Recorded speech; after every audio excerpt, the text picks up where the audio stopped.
Alright, so Alfie, how are you doing today? Very good, thanks. How are you? Oh yeah, I'm not too bad, not too bad. Yeah, what have you been up to today? So What's been your morning routine today? Morning routine. Oh well, today I got up at I set my alarm to 4:45.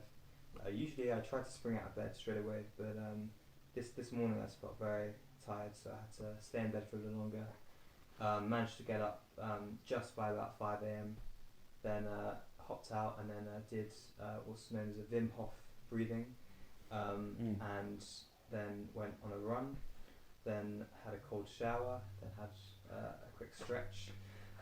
Then did a bit of self-reflection, and then did a little bit of reading, and that I suppose brought me to about 8 o'clock. So yeah, that was my morning routine. How about you? What this morning? The reason I ask is because I've actually read 5 o'clock club. 5 a.m. club. 5 a.m. club. And maybe we can chat a bit about that later. Yeah, but love to. I was very inspired by it. And I didn't wake up at 5 a.m. but I got up at 8 this morning, which is sort of unheard of for me. Well, that's the thing. It always when I started reading it, I was getting up very late as well. So it always started with kind of getting up at 9 consistently every day. Yeah. And then you just gradually put off the hours, so you're on the right tracks. Yeah. I did a bit of what the 5 a.m. club recommends is you do a bit of stretching. Exercise. I mean, not stretching. And that's meant to reduce cortisol in your body, and I think you're meant to just sort of sweat it out in the exercise. Yeah, that's literally such a powerful insight. Yeah. Because if you in the morning, you're very kind of full of fear in a way, that hormone. Yeah. So by exercising, you're kind of releasing that, and hence for the rest of the day, you're much more calm. Yeah. So, do you think that getting up at 5 a.m. is the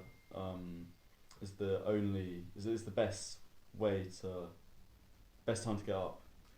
Yeah, I think it certainly depends on the person. But if you're someone who wants to sort of find a little bit more out of life than meets the eye, then waking up at 5 a.m. definitely gives you a good. I think it's a good antidote to some of the modern day stresses that everyone faces, including students. So I certainly think it's good, very good practice.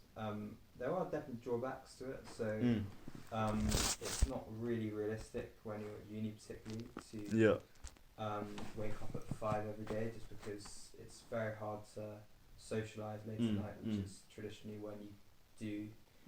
But it's a very good practice for times when you're not going out, and times when you want people who like routines. It's very good. Yeah, I mean that's the one disadvantage. The biggest disadvantage of it, I think, is the sort of plan they lay out in this book. You have to basically go to bed at 9:30 to get adequate sleep to do it, which is unbelievably early, really. So that's something that it doesn't really seem to deal with, is the fact that you have to get up just unbelievably. You basically have to. There's no real regard for the toll it takes in your social life. So I slightly wonder whether it's just too much. Yeah, I think it's a very good point, because again, it's certainly something that I've personally experienced, is kind of having to get to bed at 9:30. Does certainly, it kind of ruins a little bit of spontaneity. So if you're planning to get up at 5 a.m. next day, and then one of your friends says, "Oh, do you want to go for a beer in the pub later?" or "Do you want to kind of go out clubbing tonight?" You sort of, because I suppose the 5 a.m. routine always is all about kind of being very intentional with your weeks. There are certain nights that you obviously deliberately plan not to get up at 5 a.m. just so you can actually socialise, but it just ruins that spontaneity. So I think that's the one very big disadvantage of it. So yeah, I mean that's the thing about it, is that's a real kind of game difference. I think it will, if you're in a lockdown scenario, for Yeah, example, yeah, where there isn't much socialising anyway, or even if you're on just living in the country and you're on a long holiday, and it's not kind of the same social yeah. schedule as a university term, then I think that's when it's very useful. When it's during term time at uni, that's when it's very hard. So what's your morning routine at uni then? Well, morning Typically? routine at What uni it depends? very similar to. It's actually even more intense. I'm usually a lot more disciplined at uni actually. Really? Doing this, and I think it's really just habits. So once something becomes a habit, you can kind of just pull it off anywhere. But uni. Yeah, there's nothing that really differs from uni to. So you get up at 5 o'clock. So I actually get up at 20 to 5, and start with the breathing, and then actually I usually try and get onto the run by 5 a.m. So I can start that sort of 20-20-20 formula, which is what's called in the book. Yeah. So that's the plan at uni. Okay, so you go to bed at 9:30 at uni as well. Well, that must take quite a toll on your it does take a social toll. life. Yeah, well, there's other things I've read supplemented to the 5 a.m. club, and one of them was this book on sleep. Yeah. And one hack that I found is if you actually deliberately take an hour and a half out of the day to sleep, then it allows you to kind of make up for lost sleep at night. Okay, so you can stay up later. Yeah, so what I do sometimes is go to bed kind of between 10 and 11, usually towards 11, and that again just gives you a little bit more leeway, wiggle room at night. But there are some nights if I'm definitely not doing something on a uni night, then I'm absolutely going to bed that early. And what's the latest you go to bed? If you're socialising it. Well, if I'm not getting up at 5 a.m, then I can go to bed at 5 a.m. to be honest. Yeah. So. But how often do you stay up? Yeah, so I do that about 3 times a week. So usually at uni it's kind of 4 days a week of waking up at 5, and then 3 nights a week when I'm just sort of out in clubs or parties. Okay, alright, yeah. So it's not like a routine that you're sticking to every It's night. not. Yeah, it's not as rigorous as it's just in the book. I think when I'm at home, it's a lot more rigorous. But during uni terms, it's not as rigorous. Yeah. You kind of almost have to build that flexibility in order to make the most out of it, really. Yeah, because you I remember the first time I took this whole 5 o'clock thing seriously. Yeah. Was when you said that you were suffering. It was in lockdown that you started doing this, wasn't it? Yeah, it was. And you had long COVID. Yeah. Quite badly, as I remember. Really badly, about 2 months worth of Yeah. And the thing that really stopped it was this just rigorous waking up at 5 o'clock every day. Yeah, it was more the kind of philosophy of the book, really. Yeah. So I think definitely waking up early helps, but it was more kind of how much we as humans can so easily postpone doing really great things. And how we're kind of really unaware of where we're self-sabotaging.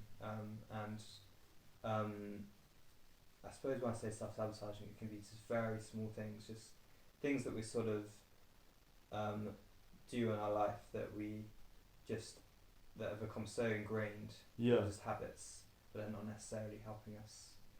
It was more the philosophy of the book that really inspired me, and then actually building in waking up at kind of 5 a.m. Eventually. Is really it's amazing how much that changed, and how much kind of the fatigue was almost mental by the end of the first part of fatigue. Yeah, I think a lot of fatigue generally is just it's like not real, you know. Yeah, I mean, if it's strange because when let's say we're doing like you used to work at the co-op, for example. Yeah. And that's a very boring job. Yeah. But if I was what like a previous book used by the same author, what he used the line, he said, if someone was to call you up and talk about the Smiths, your energy would suddenly boost. So if they're because you're kind of actively interested in the Smiths, you'd actually notice if you're really engaged in that conversation, then your energy would be a lot greater than it was just kind of if you remained in silence just serving customers. Yeah. So that's certainly one of the interesting things about this book is that a lot of fatigue, a lot of people, particularly me, I used to sleep far more than I needed to. And obviously sleep is very important, but it's there's kind of a myth that we just get 8 hours a night. I started thinking that a bit. Yeah. Like, it's just, I mean, I'm thinking about what I've learned from this book and how I'm going to implement it in the future. I mean, just on a theoretical level, whether I'll have the discipline to or not is another thing. But I just think, there's quite a fine balance between getting enough sleep and just having an interesting life. And I kind of think if you're a bit tired because you got 7 hours instead of 8 hours, or have to have a few naps here and there, I just think, otherwise if you just need endless sleep, if you think sleep's too important, you just end up getting 10 hours sleep, lying in all the time, and that's just as bad for you in a lot of ways. Yeah, it's just amazing. I think it's again going back to the idea of habits. So when something becomes a habit, it's very hard to break habits. It is possible. That's the thing. I mean, any habit is possible to break, and any habit is possible to form. But when people get into the habits of sleeping, when the standard is sleeping 10 hours, for example, then that's something that's very hard to break, because it's kind of, again, sleep is partly down to, like, if you rise at a steady time every morning,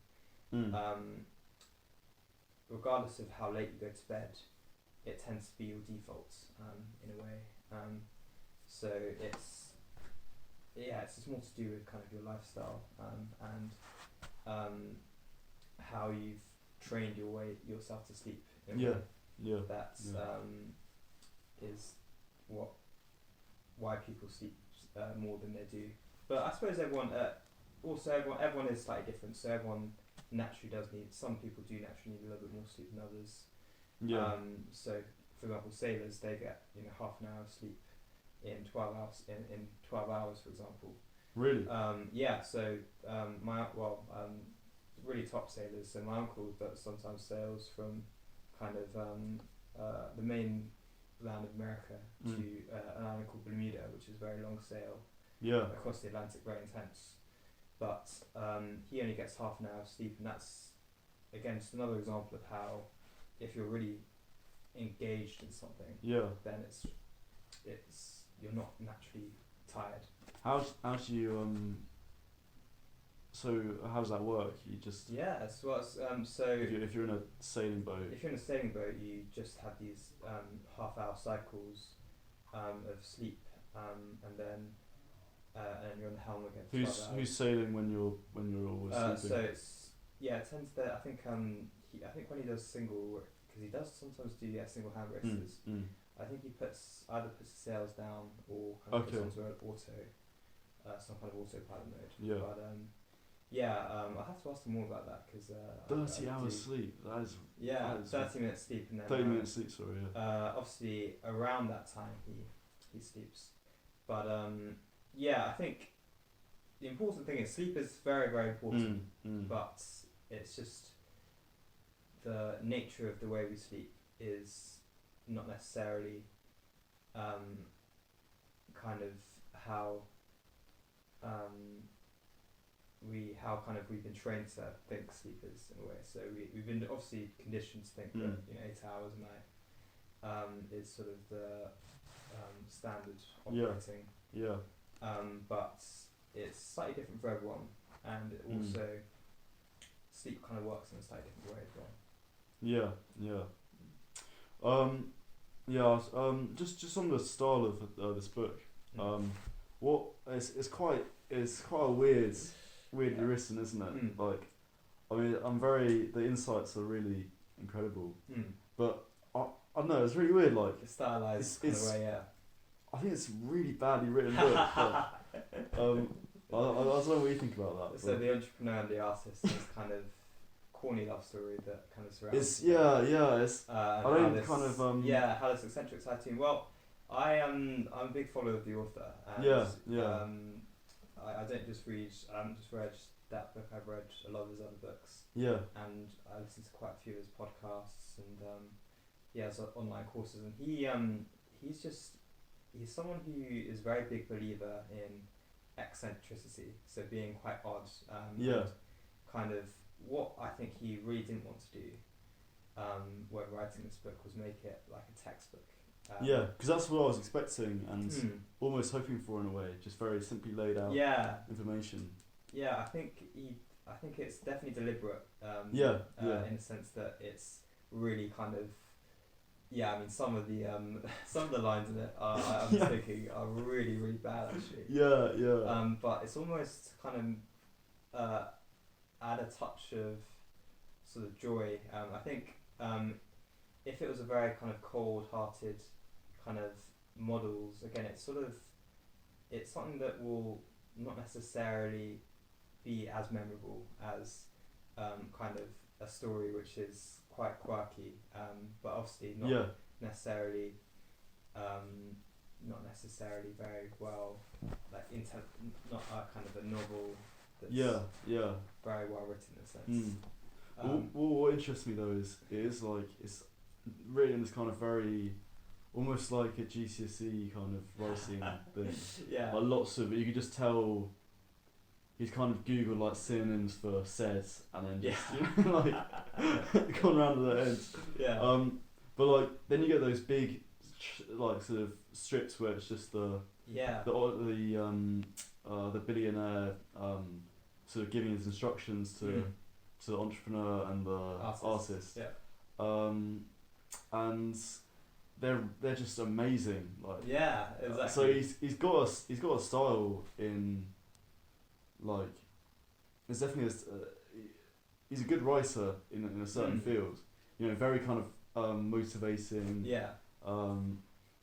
It's just interesting that he's got that strength and he's still sort of prepared to expose his sort of more vulnerable sides. Yeah, I think that's a really big part of the author himself. So Robin Sharma is his name, and one thing which is very pervasive in his other works is just the way he almost makes himself very vulnerable. So there's a book where he just reveals his whole story. There's a book actually that is subsequent. It's written by the same person, very linked to the 5 AM Club. But in one of the chapters, he just talks about how one night he himself lives the kind of 5 AM Club life as well. But he said that one night he basically pushed himself so hard that he ended up eating like 2 really large pizzas, 4 chocolate croissants, and a really large bowl of pasta. And it's sort of just him sharing this what did he kind of he snapped because he was so and it kind of he was just he goes into these routines as we've kind of discussed earlier, waking up at 5. He does a lot more. He fasts. He does things like fasting, and that obviously makes you a lot more hungry. But what he was saying is that while a lot of the ideas in the book sort of, and I suppose society as well, when you're kind of if you're performing at a very high level, it sort of expects you to be perfect sometimes. Even like, I think everyone sort of has this. Everyone is always slightly disappointed in themselves when they're not quite perfect in something. And I think his point was that sometimes you do need to exercise a bit of moderation. And that's something that his later work sort of talks about more. I think the 5 a.m. Club doesn't really talk about it enough. No.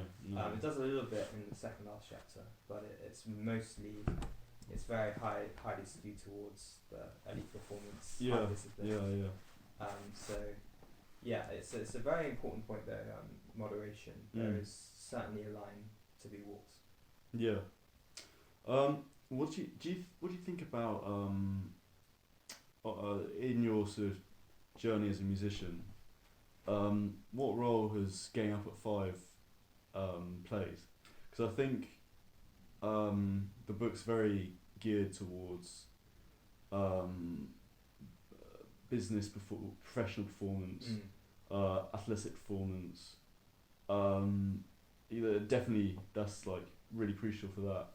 But I think with artists and musicians, there's slightly more of a reputation of being very lazy, getting up very late, and this is almost what gives them their genius in a way.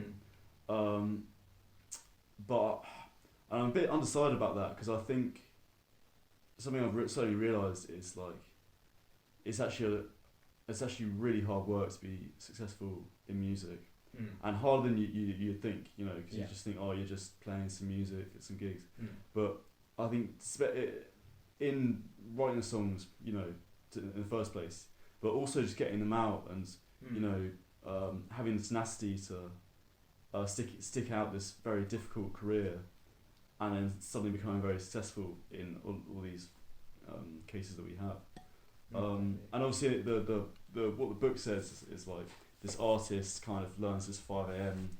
routine and then becomes a great artist because of that. But do you think that's how it works with something that's not so? It's something that's a bit more artistic. Yeah, that's such a good question. I think what I'd say is, I think in any field, and I think this also includes art, is one of the key brain tattoos. He sort of used the word brain tattoos. Is to have the results that 95% of the artists and athletes and what business people do not have. You need to be willing to do the uncomfortable things that only 5% of the population are willing to do. So that idea is still applies to music. But in terms of getting up at 5 a.m, it's certainly not something that all the great musicians did. No. And I think, having said that, there is Mozart used to get up very early. That's one example. I mean, obviously that he's not the only musician, but that's an example. I think what the 5 a.m. routine did for me, I suppose, is during I kind of wrote 3 albums. So I wrote Rewriting History and Blackberry Harvest before I wrote my 3rd one. And what I noticed is, after getting up at 5 a.m, I was much more rigorous around making sure the 3rd one had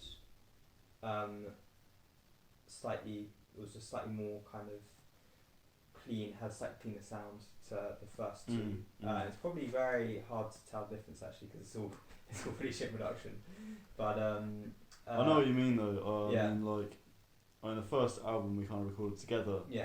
And like even with both our expertise, I would say compared to the second album, Rewriting History, I mean the production there is noticeably better. And I guess your 3rd album is much more ambitious in production. So maybe there's not a massive discernible difference between Rewriting History and Pura Vida. But a lot of that is because you're operating at a higher level, and so some of those differences aren't so obvious. Yeah, exactly. But what you're talking about there is kind of your skill in production itself. Not necessarily ideas. Because that's the thing that I really get is it's maddening to me. It's like how do you write like just a good song before you do, because there's so much to music. There's writing the song, there's recording it, and then there's getting it out there. I think the getting it out there bit and the recording it requires like just good old fashioned discipline. Facilitation. And like if you get up at 5 a.m. every morning, Yeah. like you'll exceed doing those things. Mm. But for the first one, which is like writing the good material in the first place, Yeah. like I'm not sure if getting up at 5 a.m. is what does it. And if it isn't, what does do it? Yeah, that's a very good point. Does it require discipline, or is it just kind Yeah.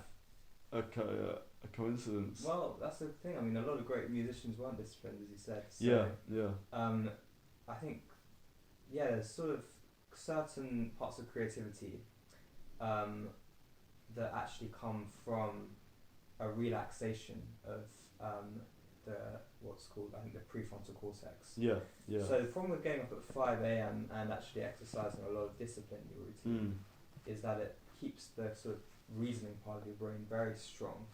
And that actually shuts down slightly more kind of artistic side of your brain, which thrives on that kind of relaxation, and when it's given a lot of space, it's sort of there's two answers which kind of contradict each other in this. But on the one hand, one thing that's very important, I think, with artists is isolation. Yeah. So if you're, regardless of what time you wake up, I think if you have a lot of time on your own in silence to work on something, then you're much more likely to find the best within your mind, essentially, at that time. But on the other hand, so that's one part. One of the models in the books is kind of transient hypofrontality. It's where kind of your brain waves actually shift from kind of alpha to beta, just names, but your brain kind of goes into this state of really good focus, and that's meant to help your creativity, but at the same time, there are some people, and I think there are certain times where you can access that creativity without necessarily having to be very disciplined. So there's two. I think, for me, the first two albums were written off just a real relaxation of my life. So when I wrote Blackberry Harvest and Real Essex History, I was just so relaxed at that stage. I wasn't doing anything. I wasn't at uni. I wasn't at school. It was just a gap year, and that's sort of frees your mind up to write songs. With Pura Vida, I was sort of practicing this routine, and in terms of song ideas and kind of execution of that, that was slightly more because I kind of actively woke up fine and blocked out kind of time to isolate myself and just write songs. One thing you can't really do sometimes with songwriting is force it. Yeah, exactly. I mean, I had this experience myself where I was very keen to write some good material in lockdown, and I'd just say to myself, write 4 songs every day, and like I just wrote so many songs in that time, but they were just none of them were any good at all.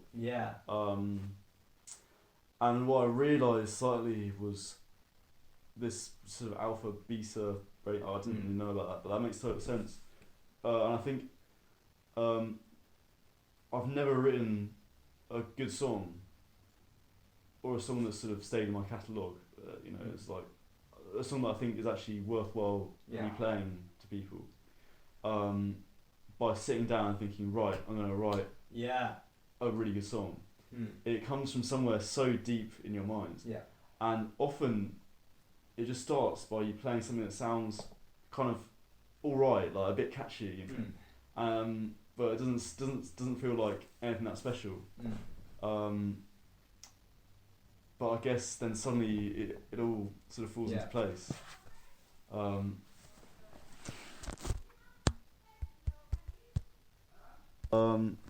So what I was saying, like all sort of songs, it just starts from something kind of, it really doesn't feel like it's anything special because you're really playing about. And it's only on reflection that you suddenly think, this is actually a really good song. Yeah, so true. It doesn't happen straight away. I mean, what state of mind do you think you're in when you write your best music? I think the state of mind I'm in is when I'm not focusing on it. So when the actual riffs and ideas and lyrics come from when I'm not deliberately blocking out time to write music, that's, I suppose, a very unique thing about being a musician is and an artist really is that in order to be really good, you kind of need to access a part of your mind that you can't always predict what it's gonna do that day. So getting up at 5 every morning alone just won't really solve that. But I think what the book can help is the way the book can help a musician is really kind of getting a musician more motivated. I think there's certainly a part of really good musicians that they're all very motivated. I think one of your greatest strengths and is your kind of motivation to write, and that's really driven a lot of your great work. So I think that's one thing that the book really helps with is sort of finding that obviously it kind of helps us connect to the idea that we only have one life really, or based on whatever religion you believe in. In general we only have really one life, and may as well spend it doing something you really love. Exactly. And that's really how the book helps, and it kind of the message of the book is sort of find something you really love and then just pour your energy into doing that. Don't live society's life. Don't live the life that society wants you to live, where you just get a job and pay a mortgage. Things like that. Try and be a bit kind of courageous and try and kind of be a bit different in a way. But in terms of the actual techniques of the book, there's not really much that helps with music, I don't think. No. Or that helps with that predicts really good music writing. But I think, having said that, I think it is really downplays how much discipline is involved. Or if not discipline, then just like determination.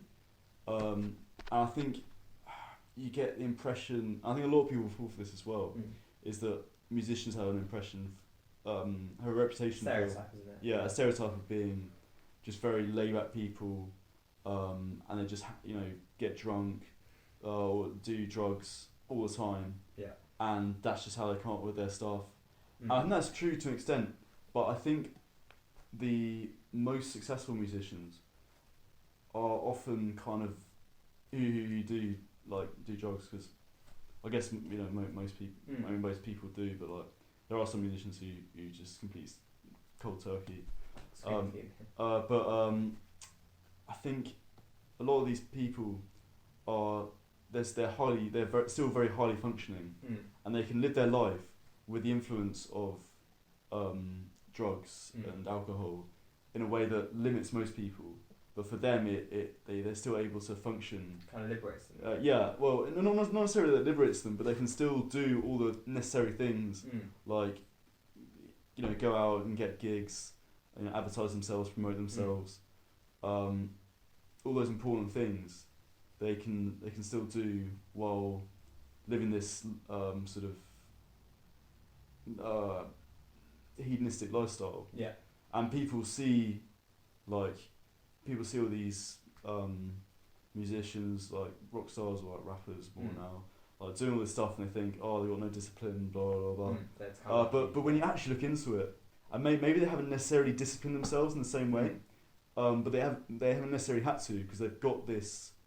They know what they enjoy in life, and that's music, and they've got this drive, and so and that's underplayed. I think that's underplayed because I mean a lot of people who are like really into music, like they want to be successful, and they'll do all this madness like have a spliff and then like try and write a song or whatever it is, but they'll just end up like eating a bunch of food or something. Yeah.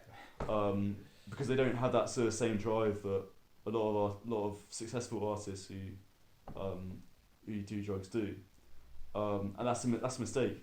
Because I think in that case you need to work out what actually are priorities here. Is music the right thing for me? And if it is, then you need to realise that you got a discipline to fulfil that drive you have within you. Yeah. You raised a lot of good points there. So firstly, I think one thing you really touched on, which is a very big part of the book, is sorry, I keep referring back to the book. No. I suppose it's very relevant. Is all we see whenever we look at a great musician or someone who's at the top is 3 minutes of their music. What we don't see is the hours of discipline and practice they put in. And absolutely, I think with musicians, it's not necessarily that they get up at 5 and do the things. It's the fact that they have the drive, and that drive gives them that work ethic. That musicians who aren't quite doing the right things don't quite have. So if you really have that drive to succeed, then your kind of work ethic will match that. And I think it also comes down to self-belief as well. I think if you don't really believe that you can make it to the top in music, then you don't quite do the things. You don't quite do the things with the same confidence, conviction. So if you kind of don't believe that you can be a great musician, then it's almost like, why would you do all the work that it takes? I love that kind of little section you were talking about with that, because I think it's very relevant. Having said that though, I mean I'm quite an interesting point with music at the moment, because I'm not really the kind of music I write isn't like the kind of music that naturally charts very easily. And there are a lot of people doing the same thing as me who are just as talented or if not more talented. And it's such a competitive field. I'm sure you feel the same way. And I kind of think such a small chance that I'm going to get to the top. Why am I bothering to do all these open mic nights? Like we're going to be doing an open mic later tonight, which I'm very excited about. Or why am I bothering to write all these songs and all this stuff?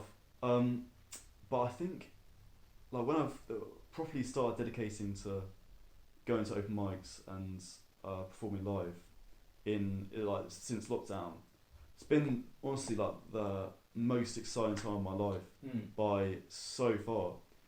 And I'm going through like such pain to do it.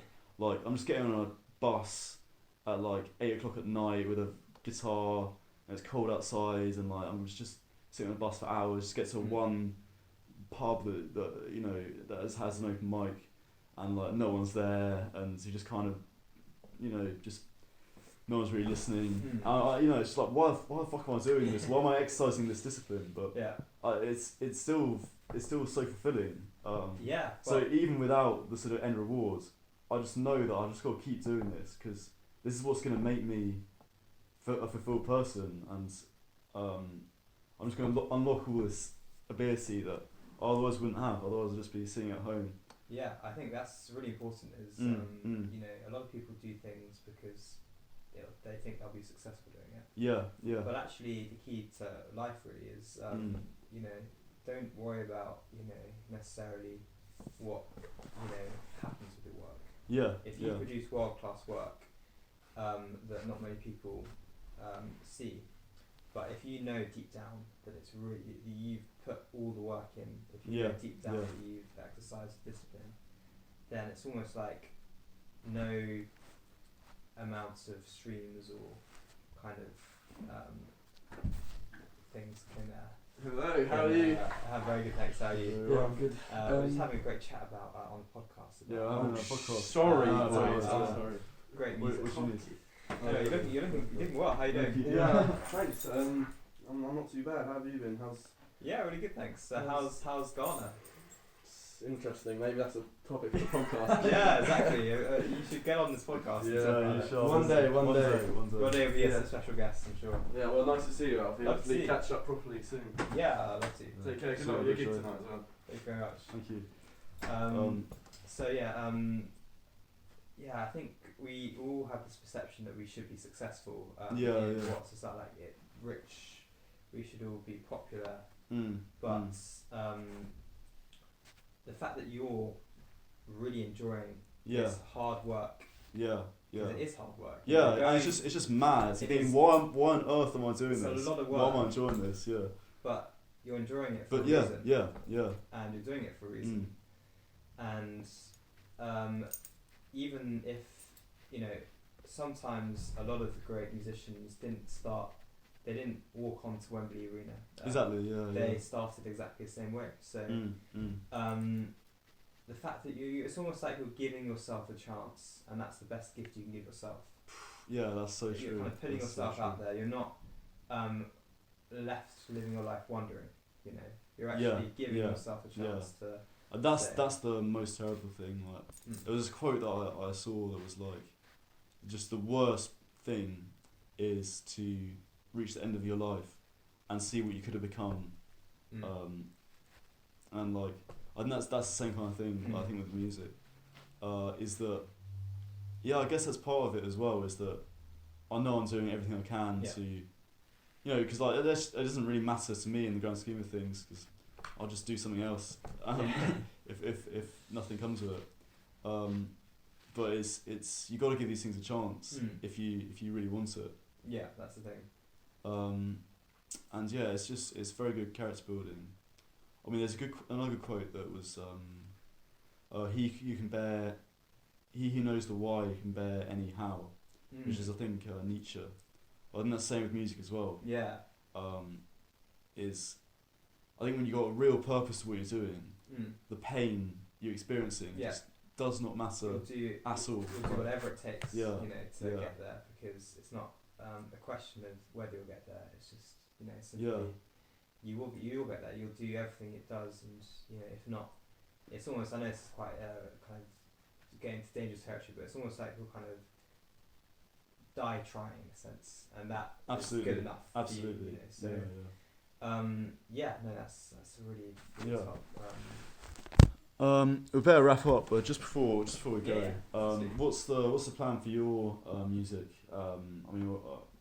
In terms of your own music writing process. Well, I think it's a funny one, because when I started, I wrote a lot of songs and got them out very quickly. What I'm doing now is I've sort of been working on one album for a good year and a half now. Yeah. And things are coming a lot more slowly. And what I'm planning to do is hopefully if I graduate, I'll try and accumulate some savings, and then just we have a studio. We have a studio in fairly low value studio, or fairly kind of cheap studio. Not low value. Try and save up a lot of money and just get all the songs, produce them that. Just give it a go, and then do a lot more work in terms of looking at Spotify curator lists. Do a lot more work in trying to actually get gigs. It's we talked about this before. But, yeah. It's obviously very hard in a sort of smaller town like Exeter. Yeah. So I guess it'd be interesting after you graduate. Where you live first. Where you think you're living? That's a good question. I mean, after obviously, university. it's obviously very contingent on jobs. But hopefully London. I think London's obviously the place for music, isn't it? So long term, I think I'll definitely try and give this one album what I've got, try and release it by the end of next year, and then just kind of go from there really. Just do all the things that you need to do to make small gains, Mm. and hopefully in the same way it's kind of fulfilling you right now. Hopefully that will fulfill me as well. So, but how about you? What's your plan? Yeah. Alfie Terry. Obviously, we both in a band, so Yeah. Yeah. keep going. What's Alfie Terry's plan? Yeah, Alfie Terry's plan is I did a lot of research today actually about internet promotion. Because obviously TikTok's kind of seen as the big way to get music nowadays, but I think on Instagram is still very important, and I'm going to put a lot of energy into my Instagram. Just things as simple as having good photos I think will massively transform my social media presence. So true. And then, well, apart from that, it's just basically calling every place I can to try and play. And around Manchester, and then around Manchester. Do you think Manchester's a place you can see yourself almost living after you graduate? Yeah, I mean, I'd like to live around a bit, elsewhere in the country. I mean, I feel like I know it pretty well, and I'd like to have that experience again to know a city again. But it's a place that's very special to me, just for the sort of the music that's come from it, and the sort of culture. Yeah. And that's been a big part of my. I mean, the Smiths are basically what's inspired me. Isn't it? Yeah. So it's definitely it's definitely not a sort of replaceable city. But I don't know. Who knows? New horizons. New horizons. Yeah. Yeah. I mean, it's probably the best place for music. It is, I think, in the country. Probably, definitely. I'm not sure if I can back this up, but for indie music, I can't really see. Maybe there are better scenes, but it's just you got the sort of student population, which is so big, and it's a lot of them are the kind of people who listen to indie music, and just so many indie venues, and it's a really big city as well. It's not just a small indie town. Exactly, it's a huge exactly. City. Yeah. So there's always chances to play somewhere. Yeah. But failing getting gigs, and it's really hard getting gigs. So I'm just gonna keep going to these open mics. Yeah. Really just just keep going to them. They're a bit of a bore some of the time. But just really focus on that and. Well, regardless, I think regardless of what happens, the musician you'll leave. Yeah. You'll come out of this is going to be a hell of a much more improved musician that you are walking in. So it's kind of who you become when you pursue the goals, not necessarily what you achieve. Yeah, that is really true. I mean, I think one thing I've really noticed from open mics is how I portray myself to other people.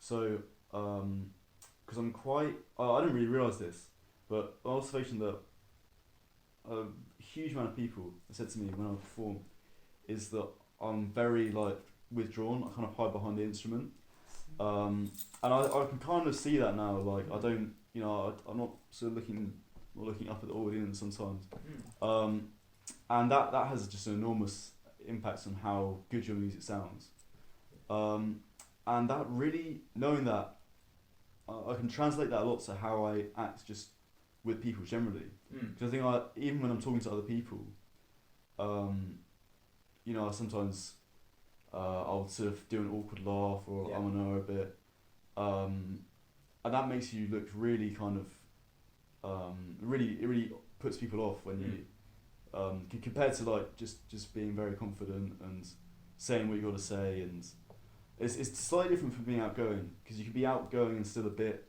shy. Yeah, that's an interesting. I'd never have realised that if I hadn't played open mics. Yeah, I think it wouldn't have occurred to me. Yeah, I think that's a lot of people, to be honest. I think you're definitely not unique in a sense. But I suppose musicians who are very experienced probably have that, just have that ability to Yeah. really Yeah. just fill up, really just own the stage in a Yeah. sense. And there's this friend I have in Manchester who's also in a band, and like I remember seeing him perform live, and he's very like confident. Yeah. We've got really good stage presence. And later on, we like sort of we went out together, and one of the guys was with us was Malaysian, but he spoke Chinese, and we both of us just by coincidence also like studied Chinese at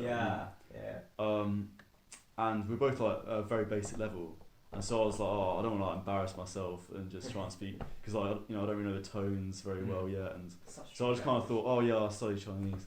But this other guy went like straight in, and he was like, Nin Mingzi Shishima, like just really it wasn't obviously very technically good, but it was just so it was just so confident, so bold.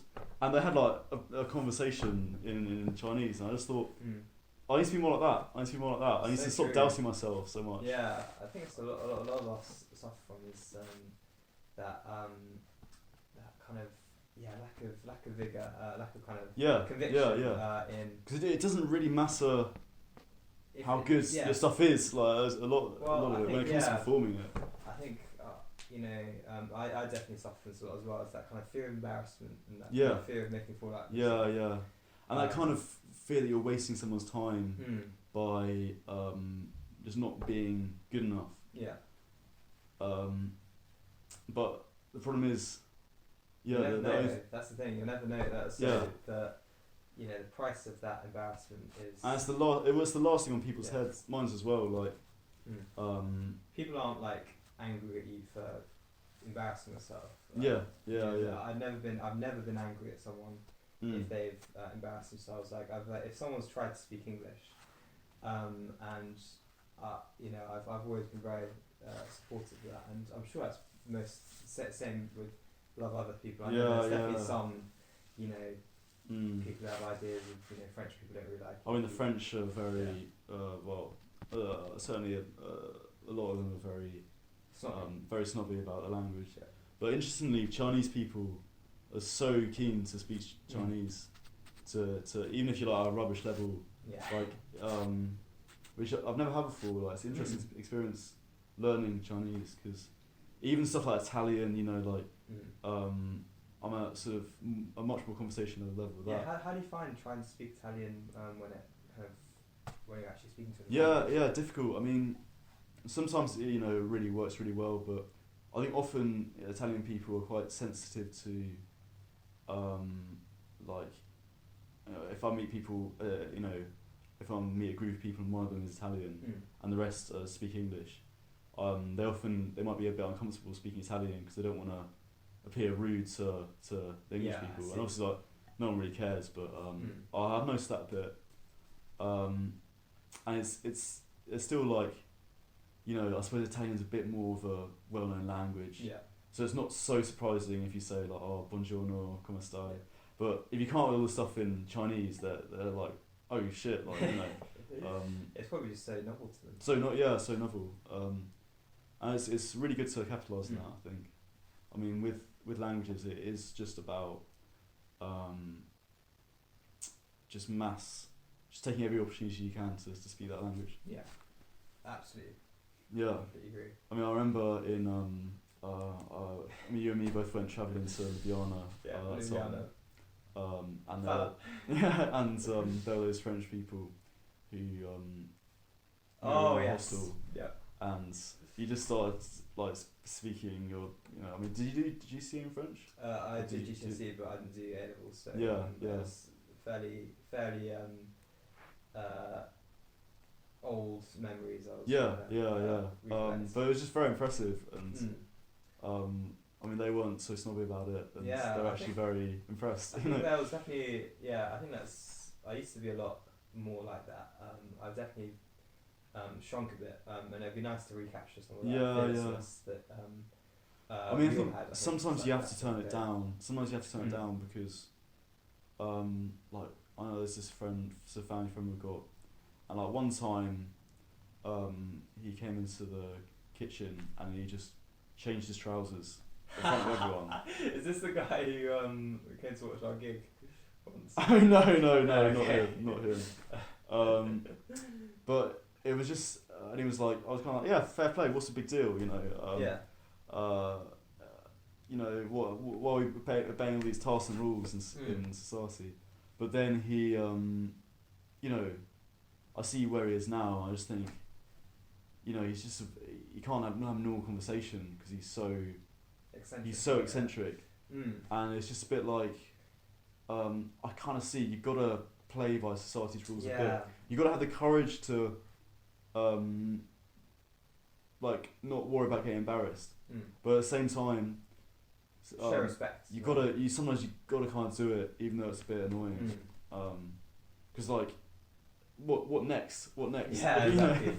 That's the thing. I think there's a line, and so I think it's very important to, in general, be very kind of willing to, you know, embarrass yourself.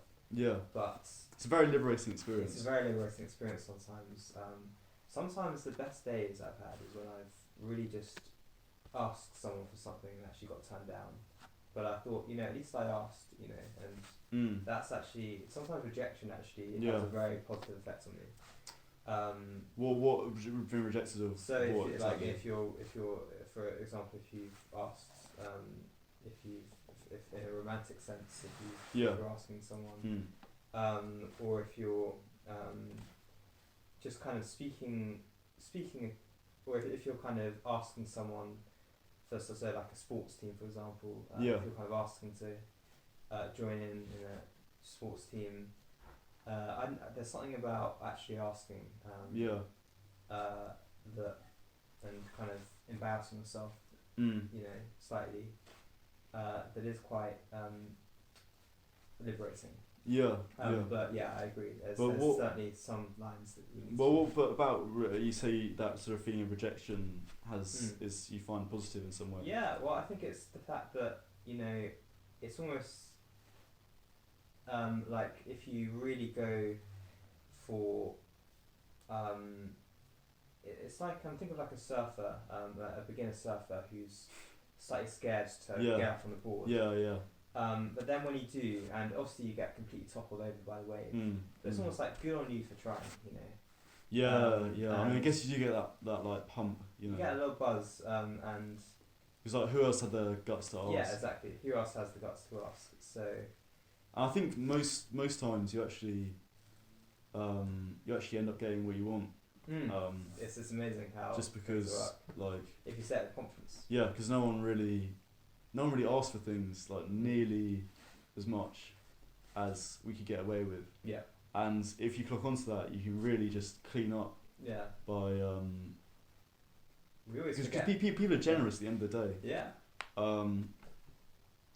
Yeah, I'm trying to think of some music examples. We always forget, like, if you don't ask, you don't get. Like, people don't know what you want. So just let them know what you want, and maybe they can do it, maybe they can't. Did I tell you about? I got this gig in a.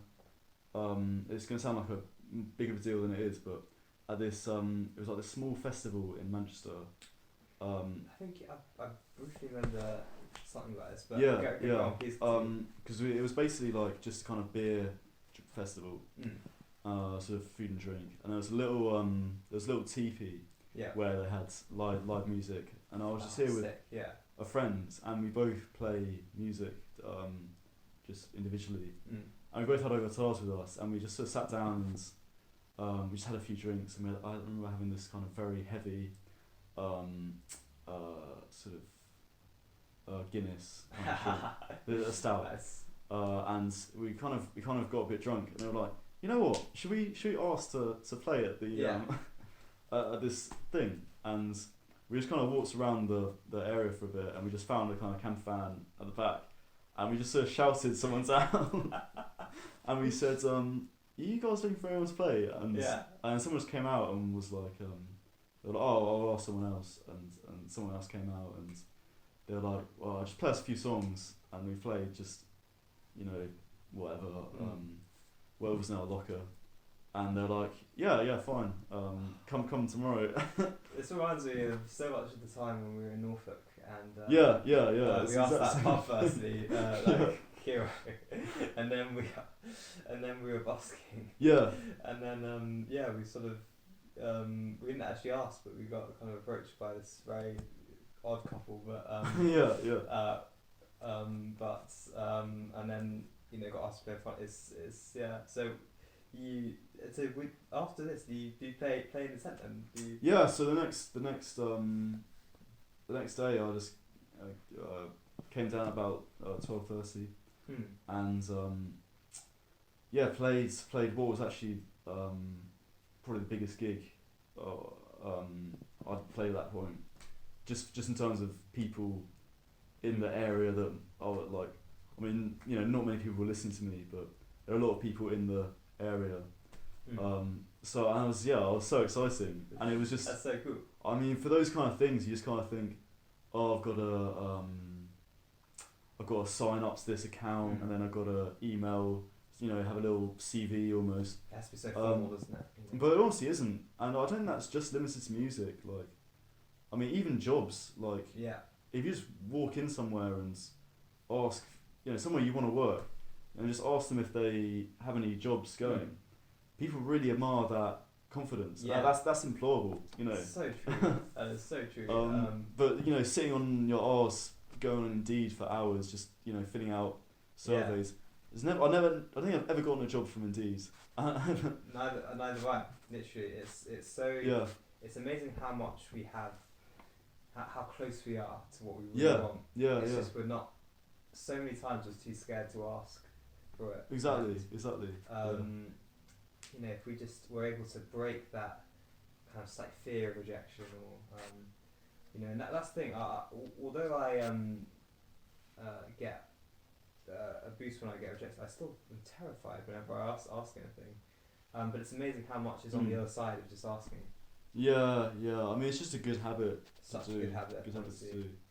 But I think there's something slightly different from having the balls to do it, and then having the confidence to do it in a way that a skilled way. Yeah, a skilled diplomatic way, and that's something that I think I lack slightly, and it might be the same with you. Maybe that's why you've had these experiences where I haven't worked, is because on top of having the balls, you need to kind of not just be very confident in yourself. Yeah. So that's something that music's really taught me. It's both those things combined, you just become unstoppable. Wow. Yeah. Yeah. What's the time? We've gone over a bit, but it's been really interesting. That wraps it up so fast. Yeah. How long do you think we were going for? That sounded like a good hour and a half. Yeah. Well, it's weird. It was actually only an hour. I thought it was an hour and a half. Oh, really? That's good. Well, thank you so much for having me. It's been a pleasure. I've really enjoyed that. Yeah, it's fun, isn't it? It's very strange. You never sort of get this deep into conversations, so it's nice to sort of have this this sort of deliberate conversation. Yeah. Brilliant. Thank you for listening, everyone. Thank you for listening.